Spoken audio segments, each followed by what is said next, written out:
Here are my favorite jump spots and lines of sight on Bocage.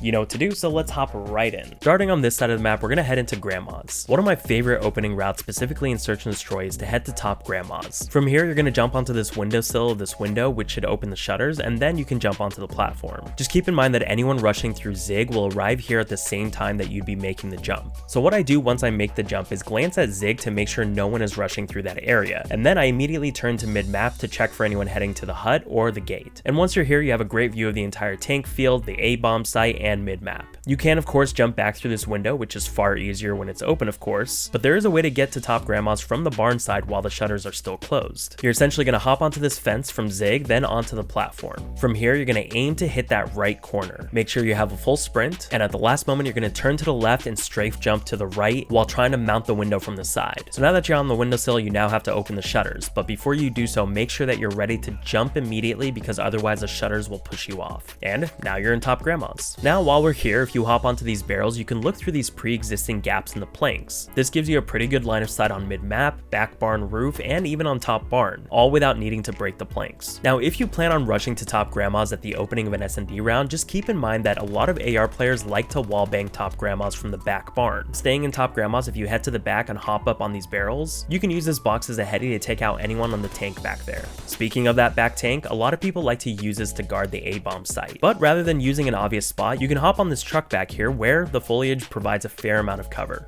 Staying on this side of the map, if we head over to the tower, there is a way to jump from the tower all the way onto the street. You're essentially going to push out over the edge, and as you can see, you have a fair bit of real estate on this ledge. Then you're going to sprint forward and make a sharp turn to the right as if you're trying to go around the window frame. At the last moment, you're going to jump, and you should go flying right onto the street. It does take some practice, and I honestly don't know when you'd actually be using this, but it's a fun jump, and it's good to know that you can do it. Now, heading up the street, if you're taking an opening route to watch mid-map or even watching the cross to P3 and Hardpoint, rather than using this car as a head glitch, which can explode, hop up onto this curb and use these barrels as a head glitch. It allows you to watch mid-map and top barn without the risk of being blown up by the car. Now moving on, you probably know that you can hop up onto these barrels, but what some people don't realize is that you can actually look over into the river on the other side of this wall. It's hard to get a kill from here because of the narrow line of sight, so it's primarily for gaining information in S&D. Just be sure that you're pushed up against the hut out of the view of top barn and anyone up there, which you can actually challenge from here as well.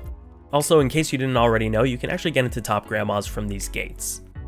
Now, going back to the street side, I have an odd, highly situational, but good to know little jump spot on this pipe over here. To get up here, you're gonna hop onto the curb, and because you can't jump over this generator and this pipe will get in your way, you're not gonna follow the curve of the curb. Instead, you're gonna sprint forward in a straight line toward the pipe and jump at the last second while strafing to the right, and you should be able to stick it. Now, you can go prone on the pipe, but only while you're in line with it. Keep in mind that anyone coming from either side of the river might see your nameplate, but otherwise no one is really looking up here for players, and you might possibly get away with it, especially if your operator isn't bright or flashy. Honestly, the only way that I can actually see anyone using this is if maybe they planted the B-bomb and they know that the opponent will be coming from the street side. Here I am in a private match with my buddy, and although telling him that I was in this vicinity, he was still not expecting me to be here. Do it then! Oh, what the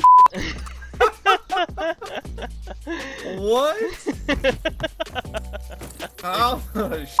I guess it kind of worked. Now, heading into mid-map, you of course should know that you can actually get into top barn from these haystacks without even jumping. You can just walk right in. And then on the other side, you can use these slits to peek in on anyone coming up from the stairs or anyone coming in through that side door. This is primarily useful in Hardpoint as this is all P4. Speaking of P4, if you hop onto the front of this truck, you can actually peek through this window onto anyone trying to hit the hill from the tank field or anyone sitting behind those barrels. And then heading to back barn, we already established that you can wall bang the top of Grandma's, but you can also wall bang top tower. Now, if we make our way to the back hut, I actually just learned that you can jump onto this pitchfork back here. You're gonna jump onto it and then just keep hopping up until your head is sticking up above the wall. And from here, you can cover the entire field. This is of course useful on P2, but especially on P4s, you can cover the field, top barn, and anyone flanking from Zig into the side door. Also, while we're back here, you can actually shoot right under the tank on anyone trying to hold P2 from the back side of the tank.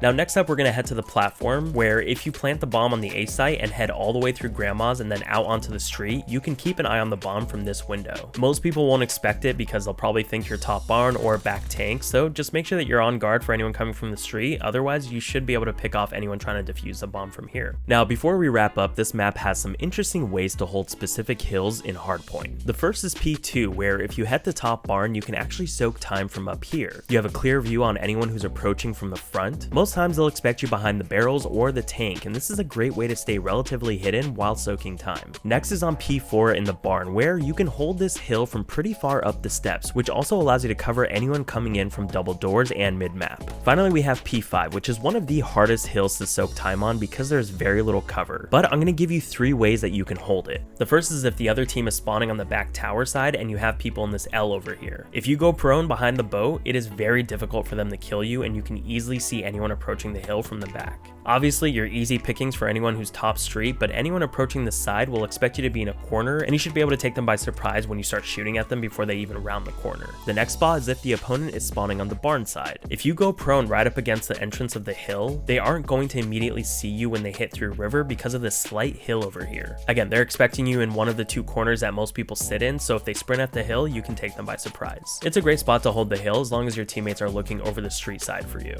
Then we have the last spot, which is also if you have the back tower spawns. You can go prone here on the edge while you're looking top street, and as I mentioned, the first place anyone's going to look is in the corners, at which point you can pick them off as they jump down. Furthermore, you're somewhat covered by the boat from anyone coming in from the riverside. And that about does it for Bocage. Otherwise, check out this video where I go over my favorite jump spots and lines of sight on Tuscan. But that does it for today's video. I'll see you tomorrow on day 29 of 30 of posting every day. You know what to do. My name is Drew, this was Sablehound, thank you for watching, and I'll see you tomorrow. Hey, I want to be famous.